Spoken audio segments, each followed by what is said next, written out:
Eu tenho uma ideia, e eu acho que nem sei se todo mundo concorda comigo, mas é o seguinte, a gente tem serviços básicos na sociedade hoje para você ter um bem-estar de vida. Esses serviços é alimentação, energia, água, saneamento básico e internet. Eu particularmente... E Wi-Fi, né? E Wi-Fi. Eu concordo com isso. É básico. E isso ficou muito evidente dentro desses últimos anos onde a gente viveu o período de pandemia. O que aconteceu com a escola? A escola saiu do seu espaço físico e foi para nossa casa. E aí, que casa é essa? Primeiro, uma casa que nem sempre tem um espaço para o aluno estudar, que nem sempre tem uma mesa, nem sempre tem internet. Eu tinha alunos, por exemplo, que era a mesma família. A mãe era uma mãe que ela cuidava dos 3 filhos, uma mãe solo, que ela tinha 3 filhos, cada filho numa idade escolar, Então era no 6º, no 7º, no 8º. Cada filho tinha 5 grupos das disciplinas que estavam dando no WhatsApp e ela tinha um celular. Caramba, imagina pra organizar isso. Então, assim, é inviável. Tecnologia é um serviço básico. Porque você marginaliza a pessoa sem e a gente precisa entender que a tecnologia é um serviço básico. Essa mesma família que eu tô te dando um exemplo, ela conseguiu acompanhar 2 meses de aula. Eu dei aula pra eles em março, que é onde a gente parou, abril, e em junho eu já não vi mais. E até hoje eu não tenho notícia. Porque tudo aconteceu na minha vida também. Mas isso é um problema, entendeu? E eu queria muito, mas muito, muito, muito, muito ser mais otimista. De dizer, olha, a gente vai voltar, vai dar tudo certo. Porque a gente tem uma lacuna muito grande para ser preenchida nesses 2 últimos anos. Porque a gente regrediu, né? Porque não adianta a gente falar que deu certo. Porque o ensino remoto não deu certo. Ele não deu certo. Ele poderia ter dado. Ele deu certo pra quem? Pra quem tem espaço em casa pra estudar. Exatamente. Pra quem tem internet. Pra mim pareceu tão democrático. Exato. Nas escolas particulares, o ensino remoto funcionou. Os alunos realmente aprenderam alguma coisa ali, na maioria das vezes. Nem sempre, porque tem suas especificidades. Mas dentro das escolas públicas, que é a massa, que é a população, muita gente criou um abismo ainda maior, então, dessa geração, né? Cara, de geração de classe. Não, e pro professor a dificuldade. E de classe também. Eu digo, dessa geração, o abismo de classe ficou maior, porque as pessoas que estão na escola pública foram muito afetadas. Muito prejudicadas, exceto aquelas famílias que tinham um suporte familiar, que ia ajudar os alunos. Eu tenho alunos da escola pública, por exemplo, que assim, decolaram, estudaram pra caramba, foram muito bem, deu super certo. Mas eu tenho muitos alunos que começaram a assumir responsabilidades que antes não tinha. Porque antes você ia pra escola, você tinha o tempo de ir pra escola. Você ia pra escola de manhã ou de tarde, lá. Agora de manhã você tá em casa? Ah, você tá em casa? Me ajuda aqui, faz isso aqui, faz aquilo ali. Então o tempo da... Que hora você vai estudar? Você protegia a criança, que hora né? você vai estudar? Que hora você vai estudar? Tem muita mãe que não anda trabalhar. Entendeu? Então assim, eu acho que eu queria muito ser mais otimista, de falar, olha, meninos, vai dar certo. Mas eu, infelizmente, acho que a gente tem uma lacuna muito grande e eu acho que é um desafio para mais de ano. E não tô falando de 5, não tô falando de 10, tô falando de muitos anos. Caramba. Infelizmente. E especificamente o impacto que teve agora nessa época, né? Nesses 2 últimos anos, de 2020 para cá. E agora 2022 também. Você imagina que a gente vai ter uma geração com uma defasagem escolar, né? Uma geração mesmo, 2 anos a gente pega quem tem 15, 16, 17, é onde se aprende muita coisa na escola. E que aí essas crianças vão ter que correr atrás. Alunos que entraram na pandemia no primeiro ano do ensino médio hoje estão tirando no 3º ano. E a gente não tá nem falando do convívio do ambiente escolar, que essas pessoas foram também privadas. Do currículo mesmo, né? Nesse caso eu tô falando da aprendizagem. Isso, a gente nem tá ainda vislumbrando o impacto Porque se a gente for pensar nesses impactos futuros... Já é difícil entrar na universidade. Eu fiquei super emocionado esses dias, eu não sei se vocês viram um vídeo de uma menininha que deu uma entrevista, ela foi tomar a vacina, 2ª dose, inclusive, e ela falou, gente, eu preciso voltar pra escola. Eu me sinto sozinha, eu não tenho meus amigos... É de cortar o coração. Que legal. É de cortar o coração. Porque, assim, é exatamente isso. A gente tem adolescentes num quadro de 0 convívio, assim. E isso é muito sério. Porque a adolescência é um momento onde a gente... Você rouba 2 anos, a gente se ferra muito também, que a gente acha que sabe tudo. Acho que é o momento mais sofrido da vida, talvez, né? Assim, muito muito intenso. É tudo muito intenso, mas também é um momento onde a gente cria muitos laços, que são laços pra vida inteira. Então, assim... Nossa, real. É real, isso é real. A gente tem, nem que seja um amigo. Sim, você ficar sem o colegial, né? Na minha época era o colegial, sabe, assim, o ensino médio, né? São pessoas que não viveram essa sensação de você ir pra escola no ensino médio. De você estar no 3º ano, você ser a turma, o último ano da turma da escola. Nossa, é revoltante pensando assim, né? Essa galera vai ficar revoltada. E pensa, esse momento foi um momento muito legal pra gente. Foi. Tipo, pô, é meu último ano da escola, essa galera aqui que tá comigo, vamos fazer um churrasco da turma. A ligação que eu tinha com os professores que eu tive sabe? No ensino homenagem médio, de formatura, vamos escolher quem vai ser o nosso paraninfo. Essas pessoas não viveram isso. Namorar, né? Não viveram. É bem a época que você começa a namorar, então, né? Você imagina que situação, eu vejo adolescentes muito você solitários. Sai da escola com 14, 15 e não volta. Eu vejo uma juventude muito solitária. Essa juventude que era pra estar na escola. Porque a escola é um espaço de convívio. É de aprendizagem, mas ela é muito de convívio, de briga, de choro, é aprendizado de alegria. nesse sentido também, né? Porque isso é aprendizado também. De você aprender a debater, aprender a fazer um de se posicionar, poxa, é muito importante, cara. Eu acho realmente... E isso que você tá falando até me faz acreditar que quando a gente fala desse assunto de modernizar a educação pro futuro, de que no futuro o professor vai ser digital, tal, eu gosto dessa ideia, mas eu também sou cético a ela, sabe? Porque eu acho que essa parte ela é meio insubstituível. Parece que ela é utópica também, né? E acho que foi uma experiência, obviamente, totalmente caótica, né? Mas que já demonstra que, pera lá, não é tão simples assim imaginar que vai ter um conteúdo maravilhoso, super bem explicado, digital, e alguém da casa dela vai simplesmente consumir esse conteúdo e pronto, substituímos a escola. Porque a escola não é só o conteúdo. É esse que é o ponto. Eu acho sim que a gente tem que informatizar e botar tecnologia na educação. Eu acho que isso ficou mais evidente agora, nesses últimos tempos. Mas pra gente fazer isso, primeiro a gente tem que democratizar o acesso à internet. Com certeza. E assim... E aí é uma bola de neve. Porque pra democratizar... Tem os professores, que são também pessoas meio offline, né? Exatamente. Que ganham pouco e precisam eu me adaptei super bem. Eu me adaptei super bem a pegar meu computador, abrir o Google Meet, mandar as coisas pros meus alunos, eles entrarem lá, uns 2, gato pingado.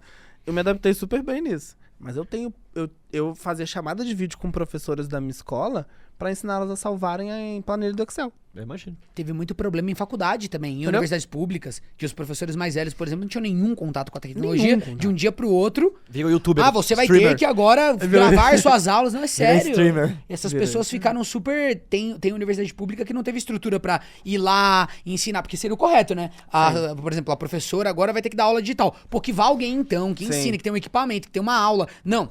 Você tem que fazer e pronto, tem que cumprir as horas. E isso aconteceu. Muito complicado. Porque essas professoras que eu trabalhava, por exemplo, o que elas sabiam fazer no computador? Elas faziam muito bem o que elas sabiam, mas era ligar, usar a internet, mandar um e-mail, usar o negócio do Word pra fazer a prova, blá, blá, blá. Aí minha mãe fazer uma live. Que sabe, ferrou. Beleza. Só que, por exemplo, eu precisava fazer tinha uma planilha que você tinha que fazer, que é uma planilha de notas. E sabe que ela ficava, por exemplo, digitando notinha por notinha na calculadora e colocando a nota no final do Excel.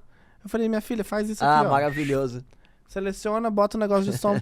E eu fazia videochamadas o dia inteiro, explicando como fazer isso. Você vai pedir pra pessoa gravar a tela. Fazia tutorial, gravar a tela pra poder fazer. Aí lota o armazenamento. Aí é difícil. E é isso.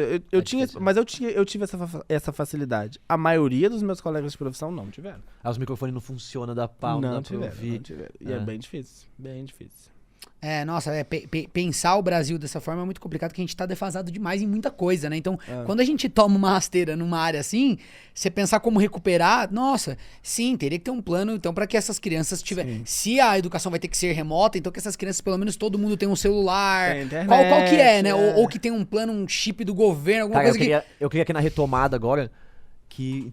tivesse um plano de botar a criançada na escola período inteiro, porque isso faz diferença. Faz. Eu trabalhei em ONG já, né, até com aula de vídeo. É bem bom. Onde a criança sai da escola e já entra em curso semi-profissionalizante, assim, criança não sai do ambiente de aprendizado das 7 da manhã às 7 da noite, cara. E a mãe pode trabalhar tranquila, porque isso a criança tá lá. Isso muda a vida mesmo, cara. Isso muda a vida mesmo. Você não sai da escola e fica com os noia na rua, porque é o que acontece. E o problema é que a gente não tem espaço físico. Físico pra isso. A gente não tem espaço físico pra isso. Então falta tudo, falta infraestrutura. Entendeu? Então não é só. É também, né, do campo das ideias, mas também é do campo prático mesmo. De espaço físico, do prédio, porque a sala de aula de manhã é de uma turma, de tarde é de outra. E de noite é de outra. Então você tem ali, né, cada espaço num lugar pra um determinado horário. E eu trabalhei em uma escola, por exemplo, que tinha período integral, e era muito legal. Era muito legal, porque a gente criava uma coisa com as crianças e adolescentes que era muito mais interessante, assim. Uhum. Então, o professor que de manhã dava aula de geografia, de tarde ele te dava aula eu dava aula de atualidades. Ai, que demais. Então, a gente falava de atualidades. E nessa aula eu conseguia pirar, né? Que legal. Vira um ambiente brilhante, né? Porque eu pirava, todo mundo lá assim, conversando. o que você vai trazer? Vamos fazer isso, cara, tal coisa. Eu dei aula em uma ONG, né? Que era pra... Foi de vídeo, né? E o objetivo da líder da ONG que me trouxe, né? era pra mostrar pra galera, abrir a visão das pessoas, porque a pessoa não tinha visão do que ela poderia fazer estudando, do que ela poderia ser estudando, porque os cursos profissionalizantes profissionalizavam, mas elas não tinham noção do mundo que né, o mundo de consumo, tudo que é possível a partir do momento que você se integra, que você consegue ter uma profissão, ganhar um pouco melhor do que um salário mínimo e consegue participar para consumir as coisas, né? Ter acesso a tudo. Sim. Então ela falava assim, putz, hoje todo mundo tem um gato e assiste então uma TV por assinatura, todo mundo tem uma moto, então as pessoas elas não percebem que elas estão excluídas. E aí ela falava assim, eu quero que você cutuque eles e fale, por que vocês não vão no shopping aqui no Morumbi? Por quê? Porque vai ficar um segurança do seu lado se você não tiver bem vestido. É isso. Então, mas são coisas que as pessoas talvez não pensem nem pra se dar ao direito de lutar contra isso, né? De se incomodar com isso. De se incomodar com isso. De se incomodar. Às vezes a gente fala assim, não vou não. Mas por quê? Então, meu papel era assim, vocês sabem quanto ganha um editor? Sabia que dá pra ganhar tanto editando? Sabia que você aprende? Pra mim, eu que abrir a cabeça, porque muitas vezes quando você tá num ambiente que é tudo propício à miséria, você não consegue nem ver, nem enxergar. Nem enxergar as oportunidades, você não tá treinado pra reportar. O Whindersson fala muito disso, cara. Ele fala, eu olhava um outdoor e vi uma pessoa lá, eu nem sabia se era ator, se era de verdade, nunca nem vi isso. Como é que eu ia pensar em algum dia trabalhar com comunicação se você nem entende o que tá acontecendo, cara? Isso mesmo. E isso é muito louco, assim, porque... Eu tinha a escola que eu estudava, ela recebia muitos alunos da zona rural da cidade lá. E a maioria dos meus alunos tinha alguns numa turma específica, eu não sei por que isso acontecia. Eles trabalhavam na colheita de morango, que é uma cidade que tem muitos morangueiros, que eles falam.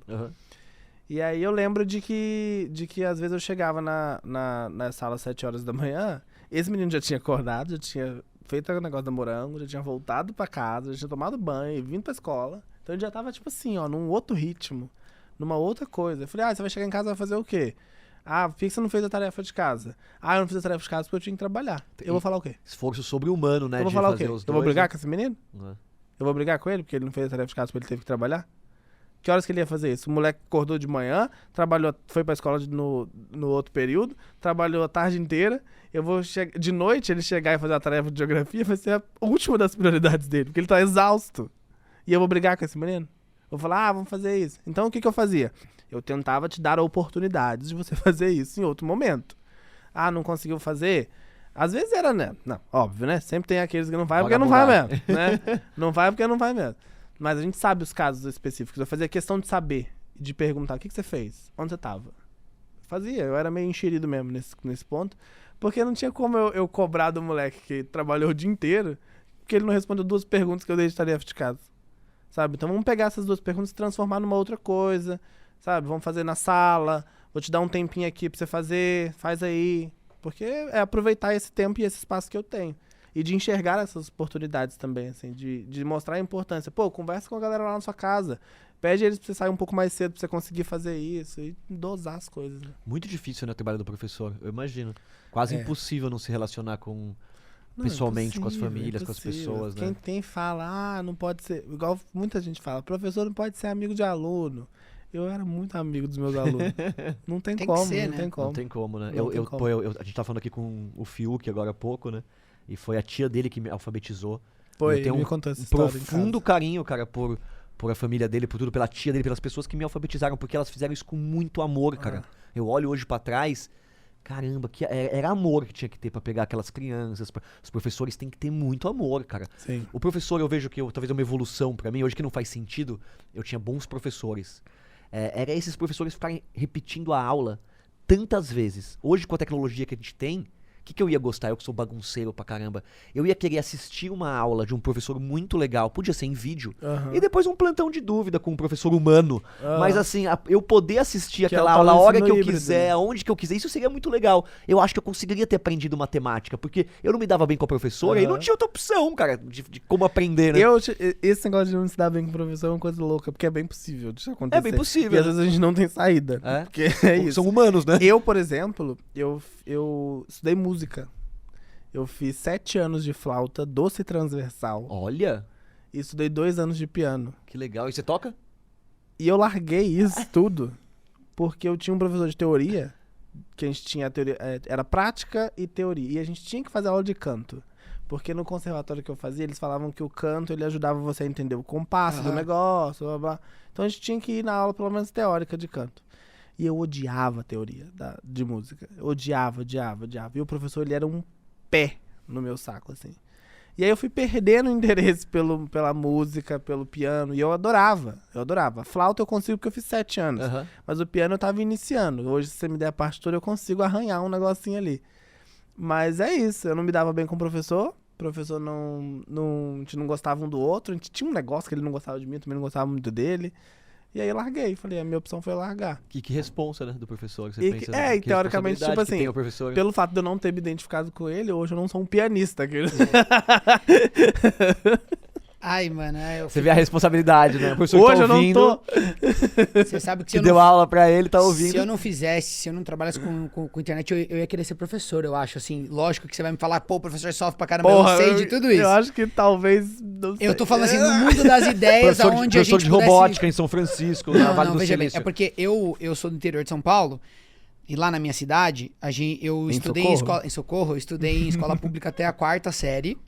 E aí na 5ª eu passei numa prova de bolsa e fui estudar na escola particular. Um clássico, né? O clássico, exatamente. E aí, cara, assim, se eu não tivesse encontrado 2 professores em especial, eu seria uma pessoa, não é que tipo assim, foi muito... Não, eu seria uma pessoa completamente, tipo, 100% outro ser humano. Porque eles foram uma influência tão específica na minha vida, em certas coisas, tipo, a minha professora de literatura.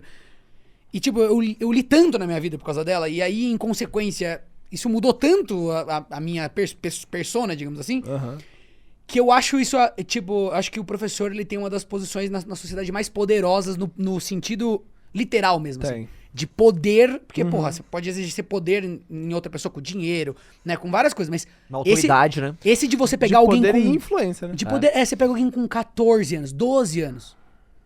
que é altamente influenciável, e você tem esse dom, essa habilidade de encantar a pessoa e levar ela por certos caminhos, eu fico encantado com essa possibilidade. Eu sei que tem um desafio gigante. Gigantesco. Mas é uma coisa que é muito legal, assim. Eu lembro de vários relatos de alunos que falavam comigo, agora eu gosto de geografia.